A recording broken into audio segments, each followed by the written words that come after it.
네, 유튜브 설춘한 캠퍼스입니다. 네. 오늘도 대단히 바쁜데 오늘 특별히 또 우리 김윤석 교수님 모셨습니다. 교수님 안녕하세요. 네, 안녕하십니까. 네. 예, 감사합니다. 교수님 요즘에 네. 어떻게 지내십니까? 네, 네. 요즘도 네. 이제 뭐 이러저러 이제 바쁜데요. 네. 또 요 책이 나와가지고. 네, 어쨌든 뭐 바쁘게 네. 강연도 하고 네. 또 집필도 하고 있습니다. 감사합니다. 네. 자, 오늘도 여러분, 우리 김윤석 교수님께서 네네네. 바쁘지만 또 여러분들한테 정말 도움이 되는 엑기스 같은 네네. 상담 몇 가지를 간단히 네네. 말씀을 좀 드리도록 하겠습니다. 네. 교수님, 저희가 이제 사전에 네네네네. 요 책을 좀 이제 읽어볼 분들한테 네네네네. 좀 질문 좀 해줘라. 네네네네. 네, 그랬더니 네.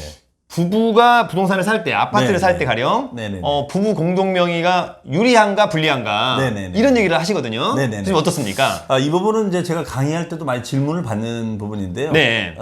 이제 부부 공동 명의를 하게 되면 이제 장점이 뭐냐면 네. 일단은 뭐 두 가지죠. 일단 네. 공동 명의를 해주면 네. 물론 이제 그런 일이 있어서는 안 되겠지만 네. 만약 이혼을 하게 됐을 때는 일단 네. 명의가 돼 있으니까 네. 안전. 좀 안전하게 또 해줄 수가 있다. 뭐 표현은 그렇습니다만 네네. 두 번째는 이제 저희 이 세법상은 이제 소득세의 특징 중에 하나가 뭐냐면 네. 네. 소득세는 임별로 과세합니다. 임별과세 교수님. 그렇기 때문에 만약에 이 주택을 구입해서 또는 기타 부동산을 구입해서 공동 명의로 해서 나중에 임대 수익이 생긴다거나 양도 차익이 생겼을 때는 네. 그 소득이 분산이 됩니다. 그러네 교수님. 그러면 소득이 분산이 되면 네. 세금 요율이 떨어지기 때문에 네. 절세효과가 있다. 이렇게 네. 얘기가 되는 겁니다. 아. 그래서 요즘들은 이 부부 공동 명의로도 네.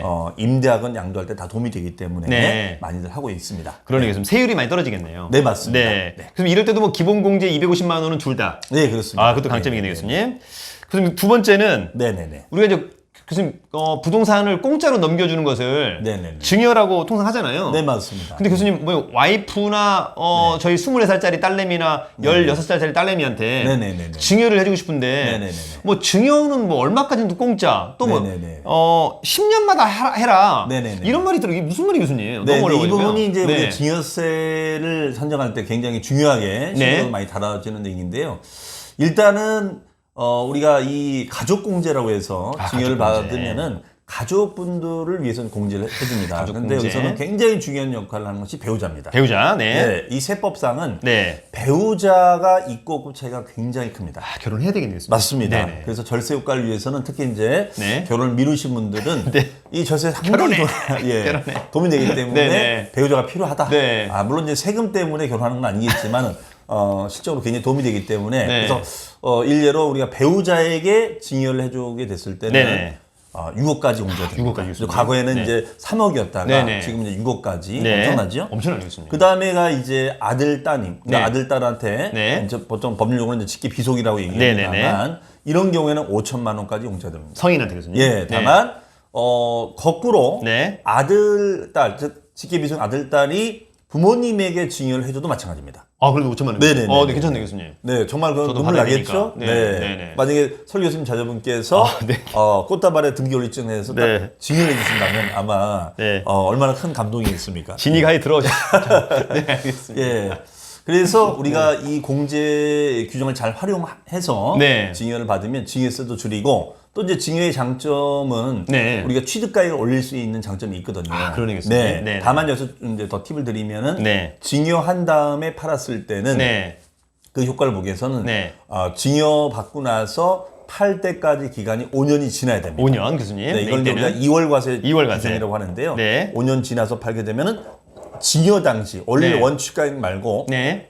증여 받았을 때 업된 가격을 취득 가격으로 산정할 수 있기 때문에 좋네요, 교수님. 네. 차익을 줄일 수 있는. 네네. 네. 그러면 예를 들어서 배우자에게 증여해주면 6억까지는 증여세가 안 나오니까 네네네. 그 범위에서 증여를 해주고 네. 또 취득가격이 올라서 나중에 팔았을 때 또 네. 양도세도 줄 수 있는 네, 맞습니다. 일석이조 효과도 누릴 네. 수가 있습니다. 네. 사실 제가 이제 이 증여 관련해서 네네네네. 지금 교수님 2월 과세 네네네. 너무 약간 안타까운 사안이 있었는데 네네네네. 제가 옛날에 이제 저희 와이프가 예. 그 장모님한테 네네네. 땅을 받은 적이 있어요, 교수님. 그렇습니까? 예, 가령 땅을 뭐 이를테면 옛날에 1억짜리였는데 네네네네. 이제 시세가 이제 한 5, 6억 되고 있는 거예요, 교수님. 네네네네. 근데 1억짜리 증여를 받을 때 그냥 생각 없이 그냥 공시지가로 받았어요, 교수님. 예. 근데 그때 교수님 말씀처럼 이 시세가 사실 5억까지 했던 거니까 그렇죠. 어떻게 했으면 한 5억까지만 했으면 좋았을 텐데 그렇죠. 그냥 뭐 한 1억 5천 정도 됐을 것 같아요, 교수님. 네네네네. 그리고 나중에 이걸 10억에 팔았거든요. 그렇죠. 예, 그러니까 그랬더니 양도 차익이 엄청나잖아요, 교수님. 엄청나죠. 예, 그러니까 교수님 말씀처럼 한번 넘겨올 때 취득가액을 좀 높여놨더라면 그렇죠. 좀 좋았겠는데. 네네. 그러니까 약간 그런 부분들도 네. 이제 아무래도 일반인 분들이 그걸 갖다가 책정하기 쉽지 않으니까 네. 역시 전문가분한테 가셔서 네. 이 제가 책도 읽으면 보시고 됩니다. 하시면 좋을 것 같습니다. 네. 네네. 자, 오늘은 저희 이제 김윤석 교수님 사실 이렇게 네네네. 부동산 절세 모르면 부동산 투자 절대 하지 마라. 네네네. 이 책 나온 기념으로 네. 또 서로 이제 약간 여러분 기브앤테이크 하는 겁니다. 그죠? 여러분들 이거 좀 봐주시고 네, 또 감사합니다. 질문은 또 나중에 교수님 네네네, 또 하면 또 좋습니다. 받아주면 되는 거니까. 네네네. 교수님 근데 이걸 또 왜 10년마다 하라는 얘기는 또 갑자기 나오는 게 있어요? 5년이었는데 또 10년마다. 그런데 뭐 예를 들어서 네. 이제 우리가 직계 비속인 자녀한테 증여해 주면은 예를 네. 들어서 1억 5천짜리 자산을 증여해 주면은 네. 1억 5천에서 5천을 공제를 받으면 1억이 네. 나옵니다. 네네. 그러면은 증여세 세율이 10%가 되거든요. 예. 1,000만 원의 증여세가 나오는 예, 거예요. 예, 교수님. 그러니까 이제 이 증여해 주신 분이 고민이 됐겠죠. 네. 그래서 1억 5천을 5천씩 세 번에 나눠서 주는 겁니다. 예. 그러면 이제 이분 생각에는 5천에서 또 5천 문제 받고 네. 또 한 1년 있다가 5천 주면 또 5천 문제 받으면 네. 증여세가 아예 없지 않느냐. 그죠, 그죠. 네네. 이 생각을 할 수 있지 않습니까? 네네. 그래서 국세청 입장에서는 이렇게 분할 증여를 통해서 증여세 부담을 줄이려는 그런 예. 걸 막기 위해서 네네. 10년 단위로 증여를 해라고 이 지원 네. 묶어버립니다. 네네. 그러니까 만약에 10년 이내에 증여가 이루어졌을 사전 증여가 이루어졌을 때는 네네. 다 합산해서 다시 계산하게 됩니다. 그렇군요, 교수님. 그러니까 만약에 네. 이런 분할 증여 효과를 누리기 위해서는 네. 10년 단위로 증여해라. 네. 그렇다면 결론적으로 증여를 뭐 일찍부터 해야겠죠. 네네. 그래야지 어떤 그 효과를 볼 수가 있겠죠. 네. 그래서 우리가 이 증여세는 10년 단위라는 규정이 굉장히 좀 중요한 역할을 하고 있습니다. 그럼 저도 이제 증여세를 안 내려면 와이프한테 6억짜리 한 번 해주고 10년 그렇죠. 있다가 또 6억 해주고 그렇죠. 이런 괜찮네, 교수님. 네, 알겠습니다. 그러기 위해서는 네. 이제 건강하게 오래 살아야 명령을 되겠네요. 키우면서 이혼하지 않고 네, 계십니다. 그렇습니다. 알겠습니다. 네. 교수님 뭐 저기 뭐야 이 정보가 사실 이게 굉장히 돈이 되고 또 이렇게 유익하거든요. 네네네네. 많은 분들이 알아야 되는데 예, 사실 도움이 교수님이랑 저랑 예, 예. 사실 이 책 나왔다고 해서 오늘 갑자기 찍은 거잖아요, 교수님. 그러니까 네네네네. 약간 좀 준비가 덜 된 것처럼 보이지만 네네네. 그래도 엑기스만 나가는 거니까, 교수님. 그럼요. 네, 네, 이런 그렇습니다. 부분을 네네. 우리 시청자 여러분들도 많은 사랑 네. 부탁을 좀 드리겠습니다. 네네네. 교수님, 근데 저희가 이제 토지를 볼 때 네네네네. 사업용 토지와 비사업용 토지라는 말이 있더라고요. 네, 그렇습니다. 그리고 또 비사업용 토지가 또 오히려 양도세인가가 좀 약간 10%가 더 비싸더라고요, 교수님. 네, 맞습니다. 이때 사업용 토지는 뭐고 비사업용 토지는 뭔가요, 교수님? 네네네. 우리 토지 투자할 때는 가장 사실은 중요한 게 이제 사업용 토지냐, 이제 비사업용 토지냐. 네. 그러면 아무래도 뭐 교수님 사업용 토지보다는 이제 비사업 토지가 더 싸겠죠. 네네. 아무래도 개발이 안 되는 그렇습니다. 땅이니까. 네. 자, 그래서 사실 투자적 관점에서 이제 비사업용 토지 같은 경우를 사업용 토지로 전환해서 네. 가치도 올리고 네. 또 일석이조로 사업용 토지로 전환해서 팔게 되면 양도세를 줄일 수가 있습니다. 반면에 개발하지 않고 비사업용 토지 상태로 가지고 있다 팔면은 지금 말씀하신 대로 기본세율이 10%가 더 얹어지는 네네. 그런 중과가 될 수가 있습니다. 네네. 그럼 세법상 이제 사업용 토지를 한번 예를 든다면 네. 작용하는 농지, 자기하는 농지. 작용하는 네. 농지라든가 아니면 이제 공장 용지로 네네. 활용을 하고 있다거나 네. 이렇게 활용이 되고 있는 땅들을 말합니다. 예. 그러나 이제 건물이 없이 그냥 놀키고 있는 보통 우리가 나대지라고 네, 하죠. 나대지. 네. 예, 그런 거라든가 잡종지라고 네. 표현하죠. 네. 그런 땅들 상태가 됐을 때는 이제 우리가 비사업용 토지라고 합니다. 예. 그러면 이제 이거를 절세 효과를 위해서 이제 비사업용 토지를 사업용 토지로 전환하면 되겠죠. 네. 이제 그러기 위해서는 이제 뭐 예를 든다면 뭐 건물을 진다거나 네. 그래서 우리가 보통 토지를 소유하고 있게 되면 결론적으로 개발을 할 수밖에 개발을, 없다. 네, 그렇습니다. 그래서 나홀로 디벨로퍼가 될 수밖에 없다. 디벨로퍼. 예, 네. 그래서 우리가 보통 건축들을 많이 하는 이유가 네. 세금 절세 효과도 있고 또 토지 가치를 올리기 위해서 네네. 그런 건축도 하고 예를 들어 뭐 그 외에로 뭐 산을 이제 보통 우리 임야로 가지 않습니까? 네네. 근데 임야도 대표적인 비사업용 토지인데요. 네. 임야를 이제 우리가 지목을 변경해서 우리가 거기를 이제 뭐 캠핑장 부지로 네네. 활용한다거나 네. 그렇게 많이 하지 네, 않습니까? 이제 그것도 대표적인 이제 사업용 토지로 네. 전환하는 방법 중에 하나죠. 네네. 네, 그래서 두 마리 토끼를 다 잡을 수 있다. 네. 네, 이런 포인트가 되겠습니다. 네.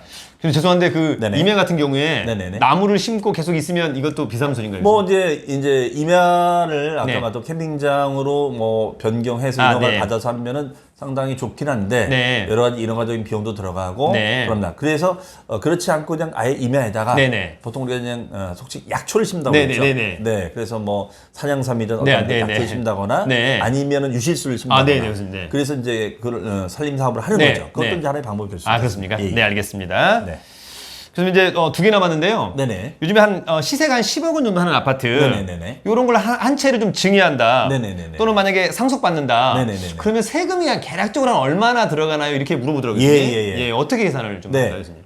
일단 뭐 증여세나 상속세는 이제 계산 구조 흐름이 비슷합니다. 네네. 사실 굉장히 복잡한데 네. 간단히 말씀드리면 증여나 상속받은 재산가액에서 네. 그 재산 공제를 받습니다. 아, 네. 그러니까 증여는 이제 앞서 말씀드렸다시피 이제 배우자는 6억, 아, 예. 직계 존비속, 그러니까 네. 아들, 딸, 아버지, 어머니는 네. 이제 5천만 원까지, 네. 이제 미성년자는 2천만 원까지 네네네. 공제가 됩니다. 네. 그래서 그 공제를 빼고 나서 나온 금액의 이제 10에서 50%가 산정이 되는데요. 예. 계약 10억짜리를 만약에 그대로 그냥 증여를 해준다라고 네네. 한다면 네. 계약 한 2억 한 2천 정도 네. 굉장히 많은 세금이 나옵니다. 예. 그런데 이걸 갖다가 만약에 상속으로 가게 되면요. 네. 잘만 하면 네. 상속세가 안 나옵니다. 아, 그렇습니까, 교수님? 그러니까 상속세는 우리가 증여세보다 유리한 점이 있다면 네. 공제 제도가 굉장히 발달돼 있습니다. 아, 공제가 교수님. 예. 네. 그래서 좀 팁을 드리면 네. 원래 상속세 산정이 굉장히 복잡한데요. 네. 간단히 판별하는 방법은 만약에 돌아가신 분을 이제 우리가 피상속인을 하는데 네. 돌아가신 피상속인의 배우자가 만약에 살아 계시면 네. 공시가로 네. 국세청 고시가로 10억까지는 우리가 공제를 받기 때문에 괜찮네요, 교수님. 나오진 네. 않습니다. 네네. 만약에 그 배우자가 안 계시다면 5억까지 아, 옮겨갔습니다. 네네. 그래서 증여가 유리한 거냐 상속이 유리하냐를 따져본다면 네. 이렇게 한꺼번에 일시에 많은 재산을 물려받을 때는 네. 상속이 좀 더 다소 유리한. 네. 다만 이제 소액 자산이라든가 네. 아니면 분할 증여를 할 수가 있다면 아까 말씀드린 10년 이내 규정을 활용해서 네. 분할 증여해주면 그것도 네. 증여세 절감 네. 효과도 있을 수 있다는 아, 점. 네. 팁을 드리겠습니다. 알겠습니다, 네네. 교수님. 자, 어쨌든 여러분, 증여하고 상속세에는 어떤 그런 프로세스는 비슷하다, 메커니즘은. 네네네. 그러나 이제 증여가 좋을지 상속이 좋을지 여부는 또 그때그때마다 약간 네. 다르다. 네네. 이렇게 정리를 하시면 좋을 것 같고. 네. 자, 마지막으로 교수님, 오늘의 오자성어가 하나 나오더라고요. 네네. 부담부 증여라고. 네, 좀 말이 어렵습니다. 네, 증여는 증여 같은데 부담부 증여. 이게 뭘까요, 네네. 교수님? 네. 사실 이제 이 부담부 증여는 네. 말대로 풀어서 얘기하면은 채무를 부담하는 조건으로 네. 채무를 인수하는 조건으로 증여를 하는 계약을 말합니다. 네, 채무를. 보통은 이제 우리가 증여하는 자산 중에 보면은 이제 다 대출이 껴 있지 있죠, 않습니까? 네. 그래서 뭐 아마 이제 대출을 끼고 증여해 준다. 아, 예. 뭐 전세금을 끼고 증여해 준다. 그런 네네. 얘기를 많이 하지 아, 않습니까? 네네. 이런 것이 이제 대표적인 부담부 증여 계약이 되겠습니다. 네. 그런 경우에는 좀 세금 문제에 네. 좀 복잡해지는데요. 네. 이런 증여자와 수증자한테 세금 문제가 둘 다 발생이 됩니다. 아, 예. 그래서 참고로 말씀드리면 증여자는 양도소득세 문제가 발생이 되고요. 네. 증여인데도 불구하고 네. 그래서 일정 채무액만큼 네. 그다음에 채무를 뺀 나머지 차액만큼은 네. 이제 증여세가 부과됩니다. 수중자. 그럼 이제 수중자, 그러니까 증여받는 네. 수중자 입장에서 실익은 네. 채무만큼 증여 재산에서 네. 채무액은 공제를 받도록 돼 있거든요. 아, 네, 교수님. 그렇기 때문에 증여 재산 크기를 줄일 수가 있기 아, 때문에 네네. 이렇게 부담부 증여 효과를 통해서 증여세를 줄이기 위해서 네. 이런 부담부 증여를 하는 네. 그런 것들이 있는데 이 부분들은 상당히 좀 검토가 필요한 부분들이고 네. 또 어떤 각 케이스마다 틀리기 때문에 네. 이 부분은 전문가랑 좀 상의를 하실 필요 있겠고요. 네. 또 이와 관련해서 또 저희 교재에서도 네. 가볍게 네. 해놨기 때문에 네. 읽어보시면 좀 도움이 되실 겁니다. 네. 알겠습니다, 교수님. 어쨌거나 저희 마지막으로 네. 부동산 절세 모르면 부동산 투자 절대 하지 마라. 네. 이 책이 대박을 기원하면서 교수님하고 3번에 걸쳐서 네네네. 강의를 좀 해봤는데요. 네네네. 의외로 또 세금이 또 어려울 것 같지만 네네네. 또 교수님 또 그렇게 또 어려운 것 같지는 않고요, 그죠? 네, 하여튼 뭐 네. 최대한 여러분들 위해서 네. 쉽게 쓰도록 노력을 했으니까요. 네. 읽어보시면서 네. 많은 도움이 네. 됐으면 좋겠습니다. 알겠습니다. 저도 책이 읽어보니까 네네네네. 되게 쉬웠는데요. 아, 예. 교수님들 이런 걸 가지고 이제 이벤트를 많이 해주시면 네네네. 종교에 있는 많은 분들이 네네네. 또 절세에 대해서 네, 알겠습니다. 많은 것들을 알게 되지 않을까 이런 생각이 듭니다. 네네네. 네, 교수님 어쨌거나 오늘 네. 나와주셔서 감사드리고요. 네네네. 다음에 또 뵙겠습니다. 네, 교수님. 초대해 주셔서 감사합니다. 네, 고맙습니다. 감사합니다. 네, 네. 여러분 화이팅. 안녕. 네.